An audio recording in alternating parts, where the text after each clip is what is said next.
Енді қазір жалпы сол Нұрлан деген имам жайында маған көп кісілер жазып жатыр, сұрап жатыр.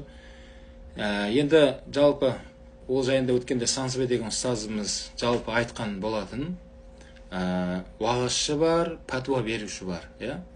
Біздің жалпы пәтуа мәселесі бұл Қазақстан мұсылмандар діни басқармасында ғұламалар кеңесі бар. Өрді ретінде қазақ дәстүрін, тарихын бәрін ұштастырып, сөйтіп бізге ыңғайлы пәтуа шығатын орталық бар да, жалпы муфтиятта, пәтуа бөлім деп айтылады ол. Және сол пәтуа бөлімнің әр қалада филиалдары бар. Ол жерде сол пәтуаға бекітілген әр өңірдегі мамандары бар.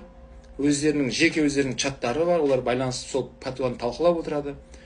Сол үшін пәтуа беретін адамдар бөлек, уағызшылар бөлек. Уағызшылар. Енді жалпы имамдар, жалпы ұстаздар кейде уағызшылардың тобына кіреді. Бірақ пәтуа бөлімі, ол жаңа айтқандай, бұл біздің қара шаңырақ муфтиятымыз.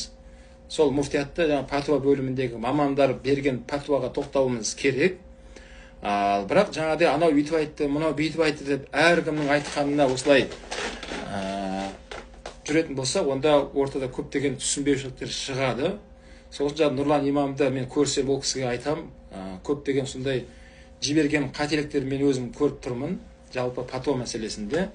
Сол үшін ол кісі негізінде имам болса, уағызын айту керек, бірақ пәтуа мәселесінде кірісуге олай болмайды.